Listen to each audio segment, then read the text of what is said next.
नमस्कार, मैं हूं मनोज मनु। आप देख रहे हैं इंडिया न्यूज। आज के पॉडकास्ट में हम बात करेंगे एक खास विषय की जिसे लेकर विवाद भी चल रहा है। आपको याद है कि पिछले काफी दिनों से एनएचआरसी यानी कि राष्ट्रीय मानवाधिकार आयोग खाली था। जो पिछले अध्यक्ष थे उनकी जगह कोई नहीं आया था, लेकिन अब नियुक्तियां हो चुकी हैं। 18 दिसंबर को उसकी बैठक हुई। बैठक में देश के प्रधानमंत्री नरेंद्र मोदी, देश के गृह मंत्री अमित शाह, लोकसभा के अध्यक्ष मौजूद थे, राज्यसभा के उपसभापति मौजूद थे, तमाम बड़े बड़े लोग होते हैं और उन्होंने नियुक्तियां कर दी। लेकिन इन नियुक्तियों के बाद इसमें दो और व्यक्ति भी थे। एक तो राज्यसभा में विपक्ष के नेता और लोकसभा में विपक्ष के नेता भी इस समिति में थे। 18 तारीख को बैठक हुई। बैठक में जो भी निर्णय हुआ उसके बाद कांग्रेस की एक प्रेस कॉन्फ्रेंस हुई। प्रेस कॉन्फ्रेंस किसने की? कांग्रेस ने आपत्ति दर्ज की, जिसमें राहुल गांधी और मल्लिकार्जुन खड़गे ने आपत्ति दर्ज की। उन्होंने कहा कि राष्ट्रीय मानवाधिकार आयोग की जो नियुक्तियां हुई हैं, इस जो प्रक्रिया थी वो पूर्व निर्धारित थी। आपसी सहमति और परामर्श इसमें नजरअंदाज किया गया और इसमें प्रतिनिधित्व की विविधता को एक तरह से नकारा गया। मैं आपको यह भी बता दूं, राहुल गांधी और मल्लिकार्जुन खड़गे की तरफ से कहा गया कि जस्टिस नरीमन, जस्टिस जोसेफ, मुरलीधर और कुरैशी जी का भी नाम दिया गया। कुछ वो चाहते थे कि एक ईसाई समुदाय का हो, एक पारसी समुदाय का हो, एक मुस्लिम समुदाय का हो, विविधता की बात वो कर रहे थे। लेकिन नियुक्तियां हो गई और नियुक्ति के बाद आरोप भी लग गए। हम देश के सामने ये बात लाना चाहते थे कि आरोप लगे हैं तो क्यों लगे हैं। तो आपको बता दूंगा कि 3 नियुक्तियां हुई। सुप्रीम कोर्ट के पूर्व जस्टिस राम सुब्रमण्यम को अध्यक्ष बनाया गया, रिटायर्ड जस्टिस विद्युत रंजन सारंगी जी को सदस्य बनाया गया और प्रियंक कानूनगो, जो कि पहले एनसीपीसीआर के अध्यक्ष थे, उन्हें भी राष्ट्रीय सदस्य बनाया गया। इस वक्त प्रियंक कानूनगो हमारे साथ मौजूद हैं। हम उन्हीं से पूछेंगे। कानूनगो साहब, हमने बता दिया कि आप लोगों की नियुक्ति हुई और नियुक्ति पर राहुल गांधी और मल्लिकार्जुन खड़गे, जो कि कांग्रेस के राष्ट्रीय अध्यक्ष हैं, उन्होंने आरोप लगा दिया कि साहब पूर्व निर्धारित था और ये जो नियुक्तियां हुई हैं, नियुक्तियां ठीक नहीं हुई। ऐसा क्यों? देखिए, विविधता ना होने की बात हम्म। अभी आप बता रहे थे कि उन्होंने ऐसा आरोप लगाया। क्या भारत जैसे देश में एक संवैधानिक संस्था में एक हिंदू व्यक्ति की नियुक्ति हो जाए तो विविधता का उल्लंघन है? हिंदुओं को भी तो प्रतिनिधित्व मिलेगा ना। हम्म। दूसरी बात, जो व्यक्तिगत तकलीफ उनको हो सकती है, जैसा आपने दर्शकों को बताया अभी कि मैं पहले राष्ट्रीय बाल आयोग में अध्यक्ष के नाते काम करता था। जी। उस समय एक घटना हुई थी। जो कांग्रेस के सांसद हैं, नेता प्रतिपक्ष हैं, राहुल गांधी ने एक रेप विक्टिम बच्चे की आइडेंटिटी सार्वजनिक कर दी थी। शिकायत हम तक आई थी, हमने कार्रवाई के निर्देश दिए थे। उसमें उनके ऊपर एक पोक्सो का मुकदमा दर्ज किया गया है। हम्म। तो उनके पर्सनल बायस हो सकते हैं कि भाई किसी व्यक्ति ने कानून का पालन कराने की अपनी अथॉरिटी का उपयोग किया और बिना इस भय के किया हम्म। कि किसके विरुद्ध कार्रवाई हो रही है। हम्म। उनको ऐसा लगता होगा, मेरा ऐसा मानना है, हो सकता है गलत हो, उनको ऐसा लगता होगा कि वो कानून से ऊपर है। देखिए, जब हम किसी संवैधानिक दायित्व की पूर्ति कर रहे होते हैं तो सबको एक बराबरी पे लाना हमारा दायित्व हो जाता है। कोई कानून से ऊपर नहीं है। हम्म। उनका ये ईगो, उनका जो भ्रम का ईगो है वो टूटा जब उन पर मुकदमा दर्ज हुआ। तो हो सकता है उनको इस बात की तकलीफ हो। तो दूसरा, जो उनकी पॉलिटिकल पार्टी की बात है, मैं एपॉलिटिकल व्यूज अपने रखता हूं और हमेशा से रखता आया हूं। अपने एपॉलिटिकल व्यूज के नाते ही मैं आपको ये बात बता सकता हूं। 1984 में सिखों का नरसंहार हुआ, मानव अधिकारों के उल्लंघन का ब्लैटेंट एग्जाम्पल। उसी समय पर भोपाल गैस कांड, जो दुनिया की सबसे खतरनाक त्रासदियों में से एक है, जिसमें हजारों लाखों लोगों की जान गई। आप मध्य प्रदेश के हैं, आप जानते हैं, मैं भोपाल का हूं, मैं जानता हूं। उनको न्याय तब मिल पाता जब एंडरसन को सजा हो पाती। एंडरसन को हवाई जहाज में बैठा के विदेश भगा दिया गया। हम्म। मानवाधिकार का उल्लंघन नहीं है? जम्मू कश्मीर से हिंदुओं का पलायन हुआ, 30 साल में अपने मुंह से एक शब्द नहीं निकाला जिस पार्टी ने। क्या उनको मानवाधिकारों की चिंता है? देश भर में नक्सलियों के प्रति सिंपैथी रखने वाले लोग, जिनके साथ गलबहियां करते हैं, वो विक्टिम्स, वो परिवार जो नक्सली हिंसा में अपनी जान खो देते हैं, उनके प्रति जिनके मन में सहानुभूति नहीं है, कम से कम एक मानवाधिकार कार्यकर्ता होने के नाते मुझे उनसे कोई सर्टिफिकेट की आवश्यकता भी नहीं है। आपने जो जिन बातों को गिनाया, राहुल गांधी की मंशा शायद वही है, क्योंकि राहुल गांधी कह रहे थे कि ईसाइयों का प्रतिनिधित्व नहीं है, अल्पसंख्यकों का प्रतिनिधित्व नहीं है। आपने उनकी बात तो की नहीं। देश में मॉब लिंचिंग हो रही है, देश में अल्पसंख्यक के अधिकारों का हनन भी हो रहा है, जिसकी बात वो बार बार करते रहते हैं। क्या उनके मानव अधिकार नहीं? मैं वही तो उनसे पूछता हूँ कि 1984 में जिनके गले में टायर जला के मार दिया गया, और जिनके बारे में उनके पिताजी ने कहा कि बड़ा पेड़ गिरता है तो हम्म। धरती हिलती है, उस हिली हुई धरती में करोड़ों करोड़ों आंसू हैं, लाखों लोग अनाथ हुए, बेघर हुए। आप कल्पना करिए ना कि किसी को उसकी धार्मिक पहचान के आधार पे, दाढ़ी और पगड़ी रखने के आधार पे, कड़ा पहनने के आधार पे पहचान कर गले में टायर डाल के जला दिया गया। ये तो यहूदियों के नरसंहार की तरह है, हॉलोकास्ट की तरह है। आप राहुल गांधी आपके इसी तेवर से तो नहीं डर रहे थे? देखिए, डर हर उस व्यक्ति के दिल में होना चाहिए जो मानव अधिकारों का उल्लंघन करता है, हम्म। किसी की भी व्यक्तिगत स्वतंत्रता का हनन करता है, अपने आप को कानून के ऊपर की अथॉरिटी मानता है। हर उस व्यक्ति को संवैधानिक संस्थाओं का डर होना चाहिए। हमारा काम यही है। बतौर मानव अधिकार सदस्य के तौर पर, क्योंकि आप राष्ट्रीय सदस्य भी हो गए हैं, आपका एजेंडा क्या है? आपकी नजर में क्या रहेगा? देश में एक समता मूलक समाज का निर्माण करने में अपना योगदान देना, अच्छा।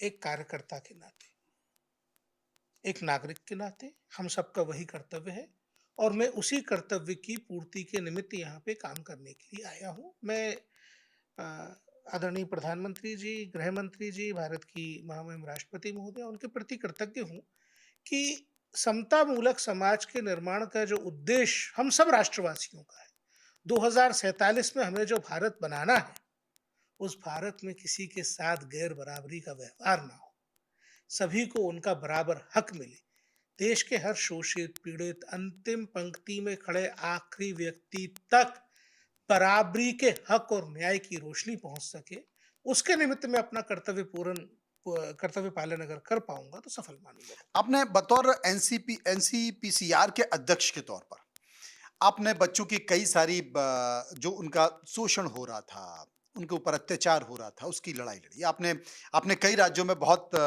गंभीरता से काम भी किया। लेकिन आपकी इस पूरी कार्रवाई में एक चीज दिखाई दी कि वो कहीं ना कहीं मुस्लिम या मदरसे या अल्पसंख्यकों के इर्द गिर्द कार्रवाई ज्यादा हुई। सुप्रीम कोर्ट ने मदरसा एक्ट को लेकर भी अपनी एक फैसला दिया था। आपने कहा था कि आपको निराशा हुई है, क्योंकि बच्चों के हित की बात तो सुप्रीम कोर्ट ने की ही नहीं। ऐसा क्यों कहा आपने? मुझे उस निर्णय को लेकर के एक छोटी सी बात आपको बताना चाहूंगा। वो उत्तर प्रदेश के मदरसा बोर्ड एक्ट के जो कॉन्स्टिट्यूशनल वैलिडिटी थी उसको चैलेंज करके सुप्रीम कोर्ट में जब गए थे, तो सुप्रीम कोर्ट ने कहा कि इसके कुछ प्रावधान जो है उल्लंघन करते हैं, कुछ प्रावधान उल्लंघन नहीं करते। हम्म। जैसे उन्होंने मान ली, हमारी बात मानी कि यूनिवर्सिटी ग्रांट कमीशन, ये यूजीसी है, यूजीसी के एक्ट के अनुसार जो स्नातक की डिग्रियां हैं वो केवल एक कॉलेज दे सकता है जो वो मान यूजीसी ली। रिकॉग्नाइज्ड, वो वो उन्होंने मान मान लिया। ली। दूसरी बात उन्होंने नहीं मानी। हमारा उनसे कहना था कि राइट टू एजुकेशन एक्ट के अकॉर्डिंग स्कूली शिक्षा केवल वही संस्थान दे सकता है जो स्कूल हो, हम्म। वो मदरसा स्कूल नहीं है। इसलिए बच्चों को स्कूल आना मैंडेटरी करवाइए। लेकिन उन्होंने तो कहा था कि मदरसे में भी पढ़ाई होती है। उन्होंने दूसरी बात बोली, हाँ। उन्होंने बोला कि मदरसों में शिक्षा का अधिकार कानून का पालन हो, हम्म। शिक्षा के अधिकार कानून के एट पार हम्म। पैरिटी आए, इस पर काम होना चाहिए। तो अब उत्तर प्रदेश सरकार को यह तय करना है कि जिन मदरसों को वो ग्रांट देती है, जिन मदरसों को पैसा देते हैं, उन मदरसों में शिक्षा का अधिकार कानून की भावना के अनुरूप काम हो सके, कम से कम हिंदू बच्चों को सरकार के खर्चे पे जो इस्लामिक तहजीब और तालीम दी जा रही है, उससे तो आज़ादी मिले। तो अब ये उत्तर प्रदेश सरकार के पाले में गेंद है, वो अपना निर्णय लेगी। रही बात जो आपने मुझसे सवाल किया, जी। मैंने आपको जैसे अभी बोला कि अंतिम पंक्ति में खड़े आखिरी व्यक्ति तक न्याय की रोशनी पहुंचाना मेरे जीवन का उद्देश्य हुँ। है। वो बच्चे जिनका स्कूली शिक्षा संवैधानिक मूल अधिकार है, अगर धार्मिक आधार पे उनके साथ भेदभाव होगा तो प्रियंका कानून को खड़ा होकर उनके लिए बात करेगा। राष्ट्रीय बाल संरक्षण अधिकार आयोग की कार्रवाई आपने की, आपने तमाम लंबा समय व्यतीत किया। क्या आपको लगा ऐसा कि वहाँ पर जो मदरसे हैं, मदरसों में चूँकि आपने जो छापेमारी की, बहुत जगह कार्रवाई की, बड़ी संख्या में भी हिंदू बच्चे वहाँ पढ़ते हैं। क्या आपको लगता है कि वहाँ पर एक एजेंडा ऐसा चल रहा है जहाँ हिंदू बच्चों को पढ़ाकर कन्वर्ट भी किया जा रहा है? उनके दिलो-दिमाग में उन तमाम चीज़ों को डाला जा रहा है? डेफिनेटली। देखिए, मदरसा का मतलब ही इस्लामिक तहजीब और तमीज़ सिखाने का एक संस्थान होता है जिसमें धार्मिक शिक्षा शामिल है। हुँ, अब भारत के संविधान का अनुच्छेद 28(3) इस बात को प्रतिबंधित करता है हुँ, कि किसी बच्चे को उसके धर्म के विपरीत किसी धर्म की शिक्षा बिना उसके माँ-बाप की अनुमति की दी जाए। हुँ, इन सरकारी फंडिंग वाले मदरसों में बिहार में, उत्तर प्रदेश में ये हो रहा था, हमने उसका विरोध किया। हुँ। मध्य प्रदेश में, उत्तर प्रदेश में, बिहार में, उत्तराखंड में, ये सब सब देश के सामने है बात, बंगाल में भी यही हो रहा है। तो ये सब बातें देश के सामने हैं और मुझे इस बात की बड़ी प्रसन्नता है। मैं अपने काम को सफल मानता हूँ कि आज आप जैसे राष्ट्रीय चैनल के पत्रकार इस मुद्दे पे चर्चा कर रहे हैं। एक पब्लिक डिस्कोर्स खड़ा हुआ है। देश भर में ये बात लोगों की जानकारी तक आई। तो आयोग में यही काम हमारा था, हमने वो सफलतापूर्वक किया। अब चूँकि उस समय आपका कैनवास, आपका दायरा एक सीमित था। अब आपका कैनवास एक बड़ा कैनवास हो गया, आपका दायरा एक बड़ा दायरा हो गया और उस दायरे के तौर पर देखा जाए, तो देश में एक बयार सी चल रही है। हिंदू-मुस्लिम पर बहस हो रही है, मस्जिद-मंदिर पर बहस हो रही है।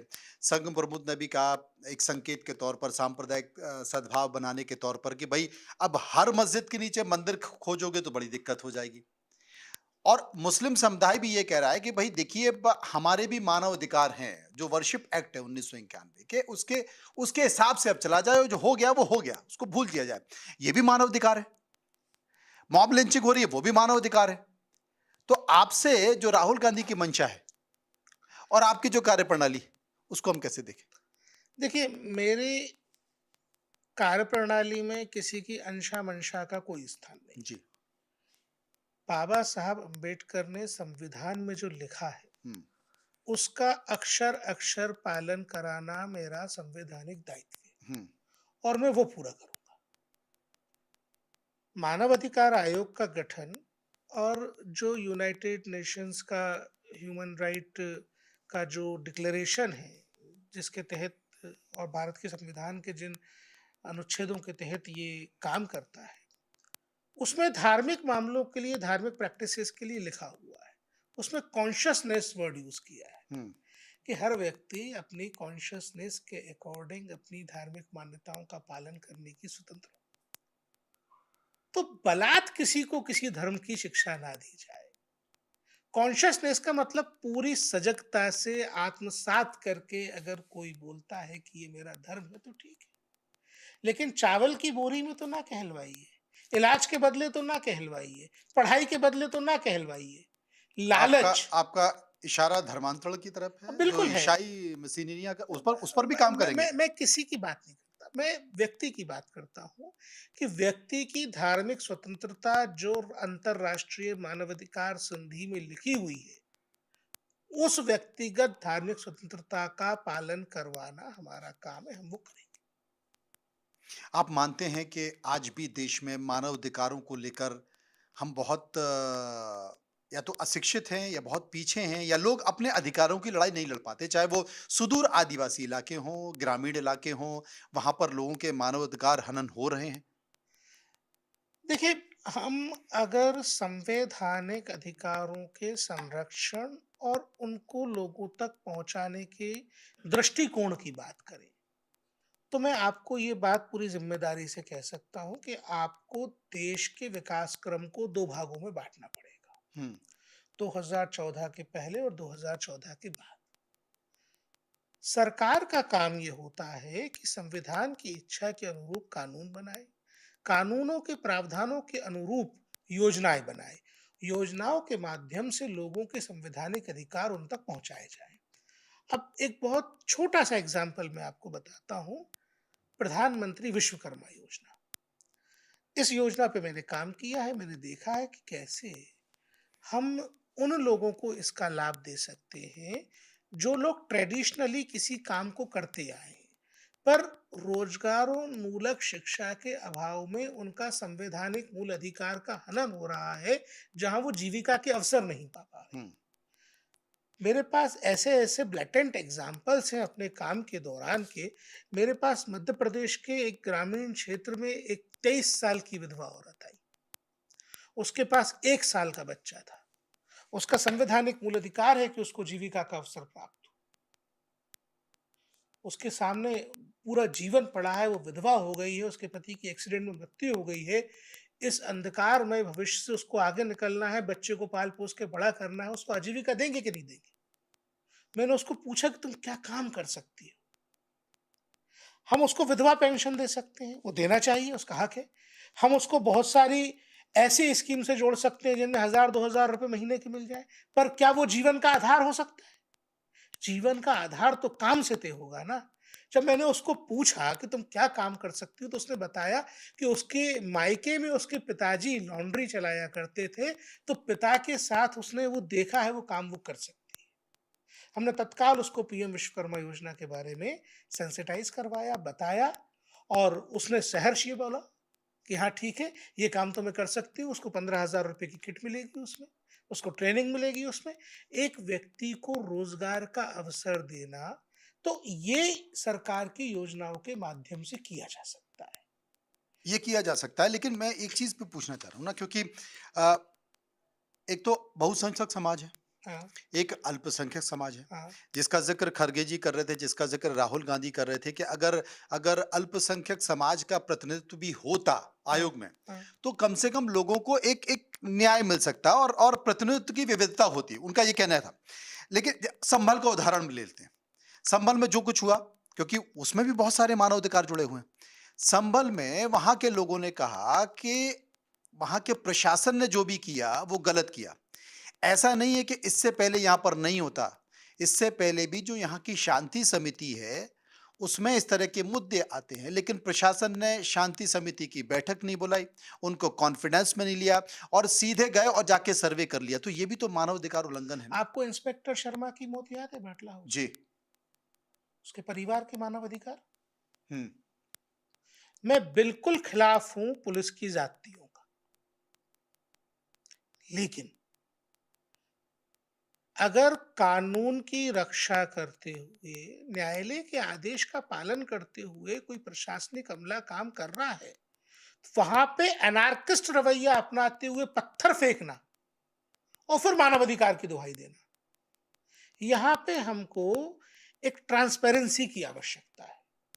हमको यहाँ पर लोगों को ये जागरूक करने की आवश्यकता है कि मानव अधिकारों का मतलब आपको अपने मूल कर्तव्य जो संविधान के अनुच्छेद 51 में निर्दिष्ट है उनका भी पालन करना है। आप कर्तव्यों से विमुख होके मानव अधिकारों का पालन नहीं करवा सकते। भाई हमारा कर्तव्य है ना कि हम लॉ अबाइडिंग सिटीजन होंगे। एक बलात्कारी, एक हत्यारा, ये वो लोग तो जो है ये बात भी करते हैं कि अफजल गुरु के मानवाधिकार है।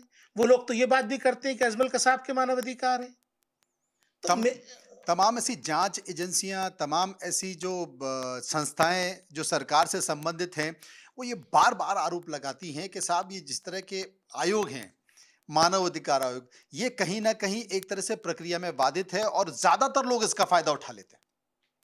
देखिए, मैंने बाल आयोग में जो काम किया है, मैं ये पूरी ईमानदारी से कह सकता हूँ कि हमने जहाँ तक हो सका, जैसे हम पॉक्सो एक्ट की निगरानी का काम कर रहे थे, जहाँ तक हो सका हमने कोशिश की है कि बच्चों के बलात्कारी को सज़ा मिले। अगर कानून में फांसी का प्रावधान है, तो 150 बलात्कारियों को फांसी पे चढ़ जाने दीजिए, डर होना चाहिए। अपराधी के दिल में जब तक कानून का डर नहीं बनेगा, तब तक अपराध रुकेगा ये नहीं। बात मानव अधिकार आयोग बोल रहा है? मानव अधिकार आयोग ये बात बोलेगा कि अगर बच्चों की बलात्कार करके उनके साथ जघन्य हत्या करने वाले लोगों को पॉक्सो कानून भारत का फांसी देने का प्रावधान करता है, तो फांसी की सजा होनी चाहिए। ऐसे 150 अपराधियों को फांसी पे लटकाइए, जिससे कि डर का वातावरण बने और बच्चों की यौन अपराधों के प्रति सुरक्षा की जा सके। सबसे बड़ा कारण बताया जाता है कि साहब ओटीटी पे या फिर आपके हाथ में जो मोबाइल है उसमें अश्लीलता फैली हुई है। लाखों वेबसाइट अश्लील हैं, पॉर्न वेबसाइट हैं जिसे सरकार रोक ही नहीं पाती और ये बड़ा कारण है। गाँव में बैठा आदमी, रिक्शे पे बैठा आदमी, ऑटो में खाली बैठा हुआ वो यही देख रहा है। जब वो यही देखेगा तो उसकी मानसिकता यही हो जाएगी। तो ये मूल में क्यों नहीं चाहते? देखिए, मूल में जो काम भारत की सरकार ने किया है, दुनिया में कहीं आज तक हुआ ही नहीं। मनु जी, इस बात को नोट करिएगा, मैं बड़ी ज़िम्मेदारी से आपको बता रहा हूँ। मैं दुनिया के कई देशों के प्रतिनिधियों से इस बारे में बात कर चुका हूँ। टेक्नोलॉजी के मामले में सारी कंपनियाँ जिस मुल्क की हैं, अमेरिका के टॉप ऑफिसेज़ में मेरी इस बात को लेकर के बात हुई।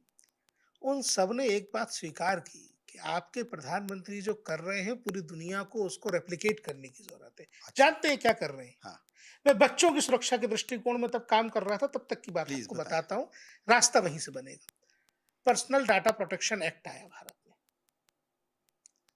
और पर्सनल डाटा प्रोटेक्शन एक्ट की धारा 9 में ये कहा गया कि बच्चों के संबंधित डाटा की प्रोसेसिंग उनके पेरेंट्स की लिखित सहमति के बिना, कंसेंट के बिना नहीं की जा सकेगी।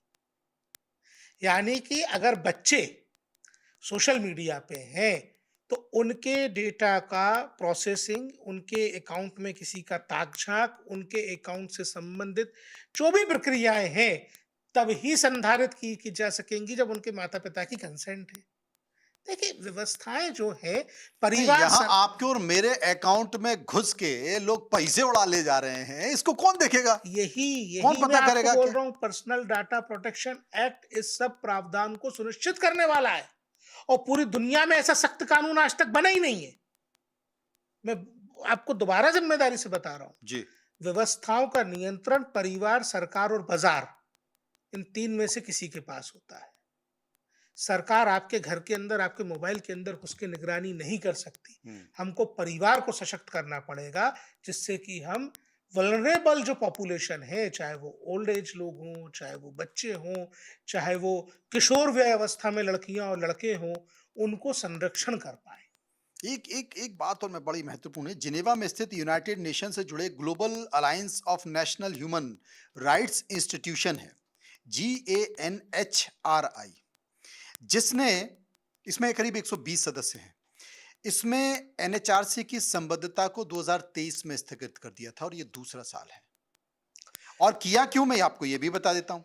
किया इसलिए कि NHRC के जो सदस्यों की नियुक्ति है, उसमें पारदर्शिता की कमी है और विविधता का अभाव है। अब आप क्या कहेंगे? देखिए, मैं आपको एक बात बताता हूँ। कोविड का समय आपने हमने सबने देखा, हुँ। क्या कर रहा था यूनाइटेड नेशंस? कहाँ था? जब मानवता शर्मसार हो रही थी, जब लोग मर रहे थे, तो यूनाइटेड नेशंस नहीं था, भारत ने वैक्सीन भेजे हैं पूरी दुनिया को। हुँ। प्रधानमंत्री जी अभी अफ्रीकी देशों की यात्रा पे थे। मेरा जो है सीना गर्व से चौड़ा होता है, ये सुनकर कि वो देश हमारे प्रधानमंत्री को धन्यवाद करते हैं इस बात के लिए कि आपने वैक्सीन पहुँचाए। कहाँ गया था यूएन तब? ये एक उदाहरण दिया है मैंने आपको। ऐसे हज़ारों उदाहरण हैं। नेपाल के भूकंप के समय सबसे पहले किसकी मदद पहुँची थी? यूएन के पहले भारत पहुँचा था। आप दुनिया में त्रासदी का नाम लीजिए, टर्की के भूकंप के समय यूनाइटेड नेशंस के पहले भारत की मदद पहुँची है। भारत ने अपने आप को पिछले 10 सालों में संकल्प की शक्ति के दम पर सिद्ध किया है। यूनाइटेड नेशंस की मदद के पहले भारत की मदद पहुँचती है। ये यूनाइटेड नेशंस या तमाम जो एनजीओज़ है, आपसे चूँकि आप मानव अधिकार आयोग देख रहे हैं, तो मैं एक चीज़ पूछना चाहता हूँ कि क्या आप मानते हैं कि तमाम ऐसी विदेशी शक्तियाँ हैं, जो भारत में एनजीओज़ के कारण या एनजीओज़ के क्रियाकलापों से भारत की आर्थिक, राजनीतिक अस्थिरता पैदा करना चाहते हैं, इसके आरोप लग रहे हैं, इसलिए पूछना चाह ये तो ये करते ही हैं। ये जॉर्ज सोरोस जो है, इसके बारे में हम जब 10 साल पहले, 8 साल पहले बात करते थे, तो हमारे भी लोग इसको मिथ बोलते थे। नहीं पता था लोगों को। अब पता चल रहा है, इस बारे में बात हो रही है। देखिए, मैंने अपने पिछले कार्यकाल के दौरान, अपने कार्यकर्ता के रूप में किए काम के दौरान, ऐसे कई सारे मॉडल्स को स्टडी किया है कि कैसे अर्बन नक्सल्स तैयार करने के लिए बाकायदा इंस्टीट्यूट चलाए जाते हैं। ब्यूरोक्रेट की भेष में अर्बन नक्सल्स घुसे हुए होते हैं। आप कल्पना करिए, ऐसे लोग जिनके ऊपर आरोप था कि संसद पे उन्होंने हमला करवाया। वो जो पुलिस वालों ने, सिक्योरिटी फोर्सेस के लोगों ने उस दिन बलिदान दिया था, उनके अधिकार नहीं थे। उन आरोपियों के केसेस मुफ्त में जिन्होंने लड़े, भारत सरकार वकील देती है, मुफ्त देती है। अजमल कसाब को हमने वकील दिया था, मुफ्त दिया था। उसकी नौबत आने के पहले फॉरेन फंडिंग वाले एनजीओ से पैसा लेके जो लोग मुफ्त में उनका केस लड़ते हैं, वो भारत में उस रिजीम में प्रशासनिक अधिकारियों को ट्रेनिंग देने का काम करते थे साहब। नहीं तो क्या ऐसे मानवाधिकार आयोग ऐसी तमाम संस्थाओं को भी चिन्हित करेगा? देखिए, ये आयोग का काम नहीं है, लेकिन एक राष्ट्रवादी कार्यकर्ता होने के नाते मुझे उन सब की पहचान होना चाहिए जो देश को डिमीन करने का काम करते हैं। उनको पहचानना, छाँटना और उसके बाद उनको ये समझाना कि भाई अपने आप को आप ठीक करिए। आप लोगों की मदद करना चाहते हैं, देश के खिलाफ काम मत करिए। वो काम मैं करूँगा, पहले भी करता आया हूँ, अब भी करूँगा। प्रियंका कानून को जिस आक्रामक अंदाज में एनसीपीसीआर में काम कर रहे थे, उसी आक्रामक अंदाज में मानव अधिकार आयोग में भी दिखाई देंगे? देखिए, ये जो दौर है, वो आक्रामकता के साथ राष्ट्र को परम वैभव के सर्वोच्च शिखर पर पहुंचाने की संघर्ष का दौर है। तो इसमें तो अगर आपकी धार खत्म हुई, तो देश का नुकसान होगा। और इसी धार के साथ प्रियंका कानून को राष्ट्रीय मानवाधिकार आयोग में भी आपको काम करते नजर आएंगे और उनकी शुरुआती उपस्थिति आपने देख ही ली। उन्होंने कह दिया है कि बहुत सारे मानवाधिकार एक बड़ा कैनवास है और इस बड़ा कैनवास में वो तमाम उन अंतिम पंक्ति में बैठे लोगों को न्याय दिलाने का काम करेंगे, ये चिंता करते हुए कि कौन आरोप लगा रहा है और कौन आरोप नहीं लगा रहा है। फिलहाल आप हमारे साथ आए, आपने हमसे बातचीत की, आपका बहुत बहुत शुक्रिया। Thank you. नमस्कार। धन्यवाद।